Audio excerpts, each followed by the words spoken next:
So it's Thanksgiving still on 7 Bites, and you know what? We've got our turkey, we've got our dressing.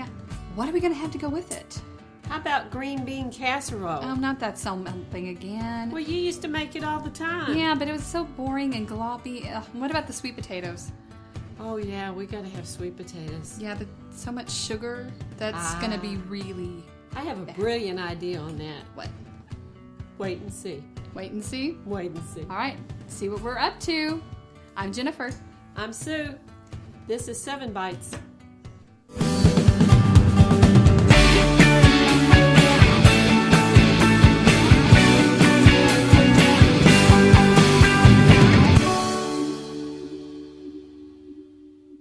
So my Thanksgiving specialty has always been green bean casserole. In fact, I take it Thanksgiving, Christmas, Easter, sometimes just during the week because I actually really like it a lot.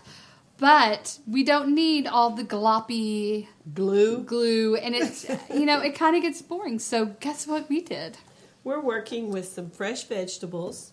Yep. Chicken broth. We're gonna lighten this up for you guys, and it's gonna be really awesome. All right, back here on the stove, I've got some vegetables sauteing. I've got about an onion, a bell pepper that I've chopped up pretty fine, and one of those little packages of sliced mushrooms that they have at the grocery store. Just toss those in there too. We're sauteing those up in a couple tablespoons of butter, a couple tablespoons of olive oil, just getting them soft and tender and kind of mushy. So, and she's gonna trim up our beans.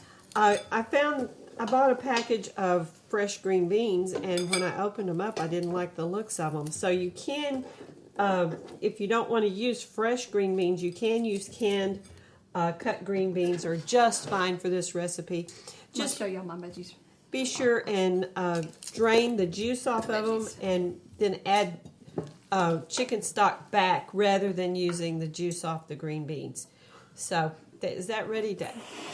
Is that ready to add? So we're going to toss these green beans in here with our veggies. And we're going to give those a little zhuzh. Is that what you call that? That's a technical term. Some of the terms she uses are never heard before. But we will finish this. Yes, we will. Those that watch my other show, 4 Nerds Gaming, cheap plug, go check out that episode and you'll learn all about finishing. Whatever you say. We're going to add a couple of tablespoons of arrowroot because we're going to use that to thicken this rather than using cornstarch. And instead of using cream of mushroom soup, we have real mushrooms and we're using chicken broth and arrowroot instead. I need a fork. Hand me your fork. I'm going to add I'm going to add some broth to this arrowroot to get it dissolved. That's about a couple tablespoons of broth to a couple of tablespoons of arrowroot. Yeah, it's more just like you would with using cornstarch. You want to break it up a little bit so that it dissolves into. You got a slurry. Is what this is called. It's a slurry, and you can do this with anything really, any kind of starch. You can use cornstarch, arrowroot. You can even use flour if you prefer. It all works about the same. And then we're going to add about a cup. We're adding about a cup of chicken broth in there as well. And what we're going to do is we're going to bring this up to a boil, and it's going to simmer, and it's going to thicken. And we'll show you what that looks like here in just a minute. And we're going to top it with your normal topping. I've got some French fried onion rings that come in a little package, which is the traditional topping.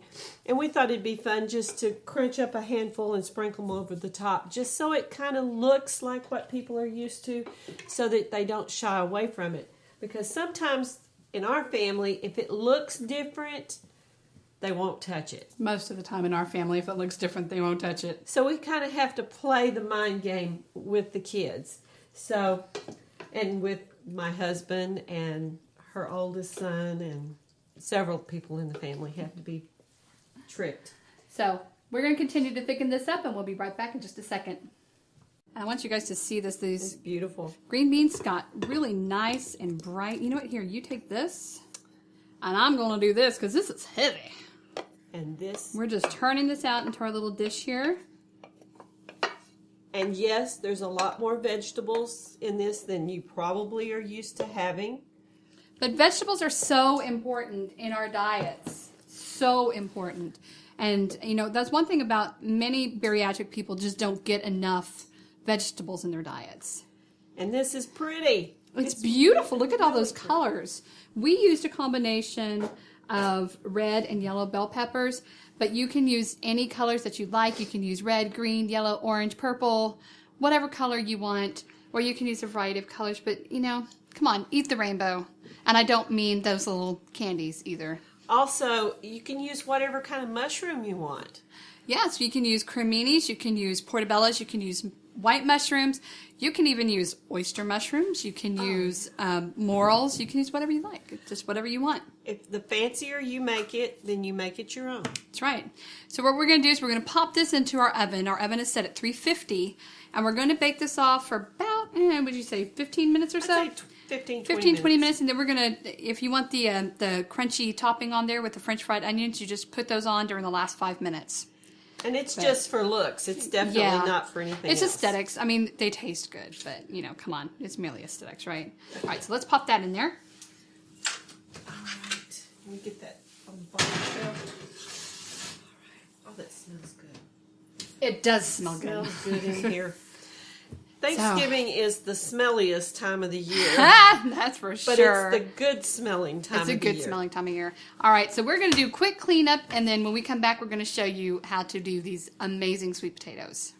All right. Hi, folks. We're back. We're going to show you how to make these awesome sweet potatoes. I love sweet potatoes, and I was so sad because we can't have very many sweets. But because they hurt our little tummies. If we make sweets that are tummy friendly, then we are happy. And we can have a few bites. Yep. The key there is a few bites. So we have cooked these sweet potatoes just till tender.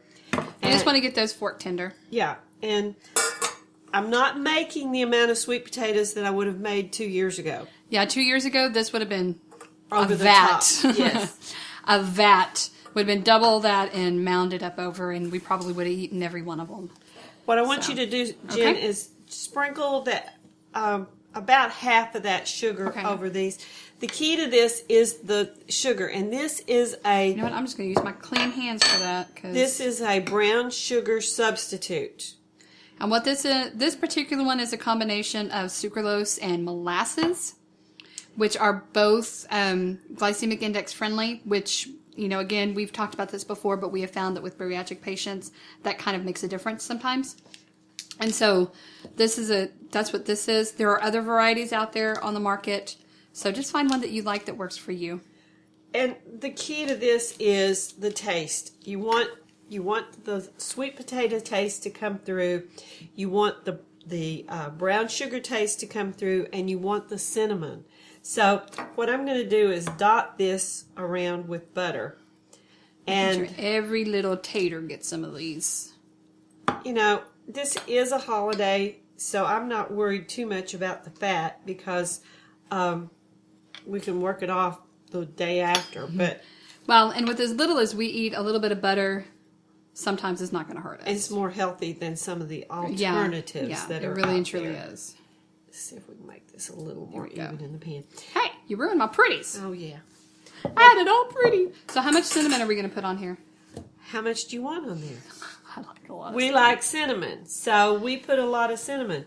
Now, some options you could do with this. I have put a drained can of chunked pineapple in it. I'm not real crazy about that. I put pecans in it. Pecans are awesome. I love pecans in this. Pecans and walnuts are also really good in this. I've added 2 tablespoons of molasses to it to give it a little bit different flavor. If you like maple syrup, you could add maple syrup works really well sugar-free in this. maple syrup. Honey, agave. Yep. And also, if you're like my friend Laura, I know I've talked about my friend Laura before also on the show, but if you're like her and you're allergic to cinnamon, bless her heart, you can use nutmeg, allspice, cloves. You can even use ginger in this, and it works really well. I'm kind of doing the whole cinnamon toast thing with this, and I'm kind of layering everything. But the thing I like about sweet potatoes is that they have such a good flavor. When you bake a sweet potato, if you just put it in the oven and let it bake till it's completely tender. It just has sugar that just comes out of it. Natural sugars. And it's a good carb as well, by the way. It's not it's not a white potato. It's got a lot of beta carotene in it. It's got fiber. So it's a really, really healthy carb to, for something. If you have to have a carb, a sweet potato is kind of the way to go. Well, sweet potatoes have a little protein in them. They do. They have protein as well. Where other potatoes don't. So even if you chop it up and roast it in the oven by itself, you got to have a sweet potato. Speaking of roasting it in the oven, we're going to pop these into our oven. Again, kind of the standard 350. And we're going to let these go for 45 minutes, yeah, around there. Till it's syrupy. Till it's syrupy. And actually, if you want to give it a stir about halfway through, about 20 minutes into it, you want to go back in and stir them up a little bit, and that just makes them all the more better. So we're going to pop these in there, and we're going to come right back and show you guys what our grieving casserole and our sweet potatoes look like. So we'll see you in a sec.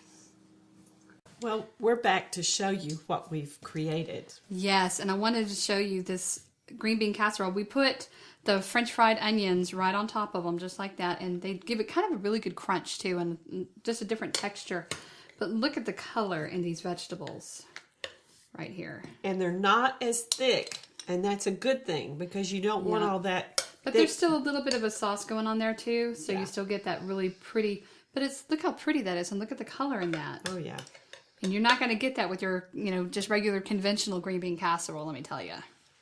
That just looks really good. I know. Where's beautiful. My fork? Right? Well, you know what? You tell them about those sweet potatoes, or I'll tell them about the sweet potatoes while she gets the fork. I grab the forks. And here are the sweet potatoes, and look at this. The sauce is just kind of simmered down into this beautiful, just this syrup. And it's just delicious. Now, this particular dish of sweet potatoes, I added a little extra molasses to, just for a variation, because our family likes different things. That's on right. different ends We like of the different table. things. So we're going to try. Let's try this first.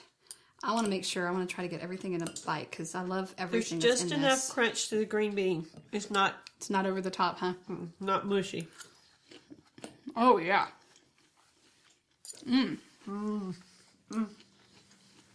That is really good.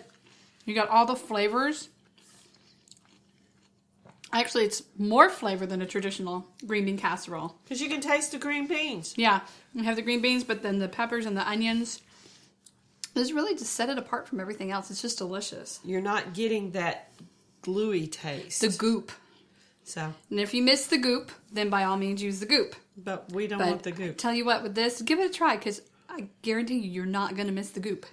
It's really good. We're going to give these, look how tender these potatoes are. They're just so delicious. When my son was here, well, his wife and baby were here, I made sweet potatoes and mashed them. I made them like this and just mashed them for the baby. Keep talking, I'm going to keep eating. Eating them with her handful. I see why.